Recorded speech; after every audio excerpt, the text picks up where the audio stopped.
জীৱন আৰু সম্পত্তিক সুৰক্ষা দিয়া হয়নে নহয় কিন্তু আমাৰ মুখ্যমন্ত্ৰীজনে কয় যে আমাৰ মুখ্যমন্ত্ৰী বোলে জন্ম হৈছে মুছলমানসকলক খতম কৰিবৰ কাৰণে কয়নে নহয় যি মুখ্যমন্ত্ৰীয়ে তেওঁৰ নিজৰ প্ৰজা তেওঁৰ নিজৰ জনগণক খতম কৰিবৰ কাৰণে জন্ম হৈছে বুলি কয় মই ভাবোঁ যে সেই মুখ্যমন্ত্ৰীক অতি সোনকালে ব্ৰহ্মপুত্ৰত দলিয়াই পেলোৱা দিয়ে অতি ভাল কথা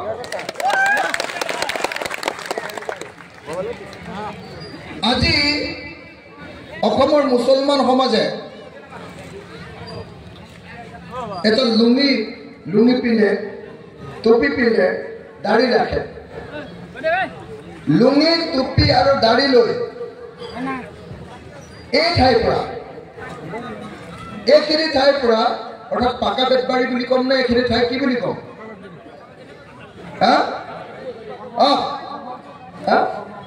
ধৰ্মাঞ্চল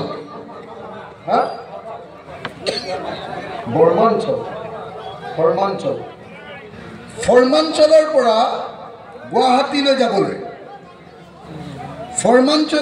গুৱাহাটীলৈ যাবলৈ তেওঁৰ নিজৰ ড্ৰেছটোত টুপি লুঙি আৰু দাড়িখিনিৰ সৈতে এতিয়া যাবৰ কাৰণে আপোনালোকৰ গুৱাহাটীলৈ যাওঁতে ভয় লাগে নে নালাগে সঁচাকৈ কওকচোন লাগে নে নালাগে আমাৰ মহিলাসকল যিসকলে হিজাব পিন্ধে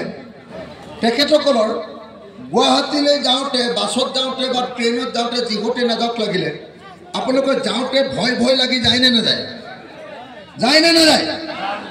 যায় বিজেপিয়ে RSSে ৰুলিং পাৰ্টিটোৱে অসমত এনেকুৱা এটা পৰিস্থিতিৰ সৃষ্টি কৰি দিছে যে এইখন দেশৰ যিসকল ভোটাৰ তাৰে এটা বৃহৎ অংশই অনবৰতে ভয়ে জীৱনটো কটাব লাগে অথচ মুখ্যমন্ত্ৰীজন আৰু চৰকাৰে শপত লৈছিলে যে মই মোৰ জনগণক মোৰ ৰাজ্যখনৰ সকলো নাগৰিকৰ প্ৰতি সমান দৃষ্টি দিম সমানে মৰম কৰিম আমাৰ মাজত কেতিয়াও ধৰ্মৰ বিভেদ জাতিৰ বিভেদ শ্ৰেণীৰ বিভেদ থাকিব নোৱাৰিব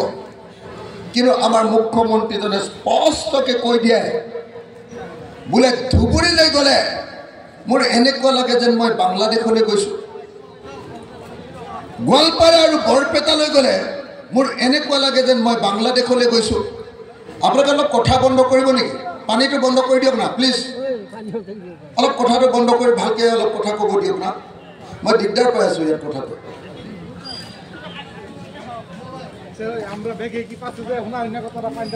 মই 10 মিনিট কথা ক'ম প্লিজ সকলোৱে মনে থাকিলে ভাল পাওঁ আপোনালোকে যদি চাই প্ৰত্যেকজন সংখ্যালঘু ৰাইজ এতিয়া ভয়ে কটায় প্ৰত্যেকজনে কোনোবা বিল্ডিঙৰ কাম কৰিবলৈ গৈছে ডেকা ল'ৰা কোনোবাই ৰাস্তাৰ কাম কৰিবলৈ গৈছে কোনোবাই খেতিৰ কাম কৰিবলৈ গৈছে কোনোবাই ইটা ভাটাত কাম কৰিবলৈ গৈছে কিন্তু প্ৰত্যেক দিনাই টেনচনত থাকিব লাগে কি জানিবা কোনো হিন্দুত্ববাদীয়ে কোনো RSSৰ মানুহে কোনো বিজেপিৰ মানুহে তেওঁলোকক ধৰে তেওঁলোকৰ আইডেণ্টিটি কাৰ্ড চাই মুছলমান ল'ৰা বুলি গম পায় আৰু মুছলমান ল'ৰা বুলি গম পায় তেওঁক যদি কাণত ধৰাই আঁঠু কৰাই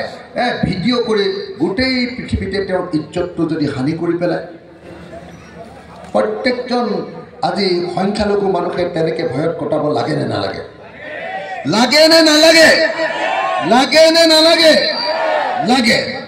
আজিৰ দিনটোত আপোনালোকে যদি চাই যে কোনোবা নদী খহনীয়াত পৰা সংখ্যালঘু মানুহ তেওঁ যদি ঘৰটো নদীত উঠি গুচি গ'ল সেইকাৰণে উপায় নাপায় তেওঁ ক'ত